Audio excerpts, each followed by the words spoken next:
কোনবিধ ফল কেতিয়া খাব লাগে আপুনি বাৰু জানেনে? খালী পেটত ফল খোৱাটো উপকাৰী নে অপকাৰী? ফল-মূল স্বাস্থ্যৰ বাবে প্ৰয়োজনীয়। খালী পেটত ফল গ্ৰহণ কৰিলে শৰীৰটোত সতেজতা অনুভৱ হয় সঁচা, কিন্তু মন কৰিব লাগে যে কোনবিধ ফল আপোনাৰ স্বাস্থ্যৰ বাবে উত্তম আৰু কেতিয়া গ্ৰহণ কৰিব লাগে।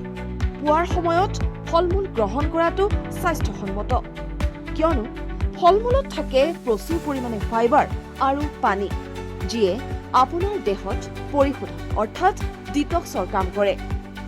এতিয়া প্ৰশ্ন হয়, কোনসকল লোকে খালী পেটত ফল-মূল গ্ৰহণ কৰিব নালাগে?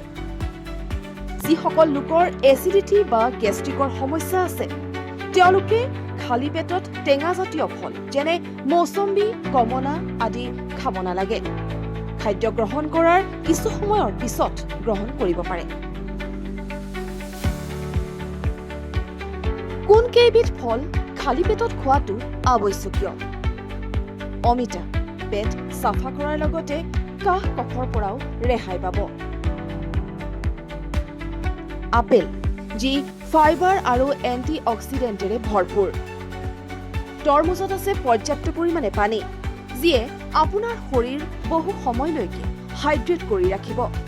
ইয়াৰ উপৰিও মেদবহুলতাও হ্ৰাস হোৱাত ই সহায় কৰে। জামু, যি ছালৰ বাবে উপকাৰী হোৱাৰ লগতে ই এণ্টি এজিঙৰো কাম কৰে। এতিয়া প্ৰশ্ন হয়, কোনবিধ ফল কেতিয়া খাব লাগে? পুৱা খালী পেটত আপেল, অমিতা, তৰমুজ আপুনি খাব পাৰে। কল, মৌচম্বী, কমলা আপুনি খাব পাৰে আহাৰ গ্ৰহণ কৰাৰ পিছত। ঠিক তেনেদৰে সন্ধিয়া জলপানৰ সলনি আপুনি খাব পাৰে ডালিম, আঙুৰ আদি।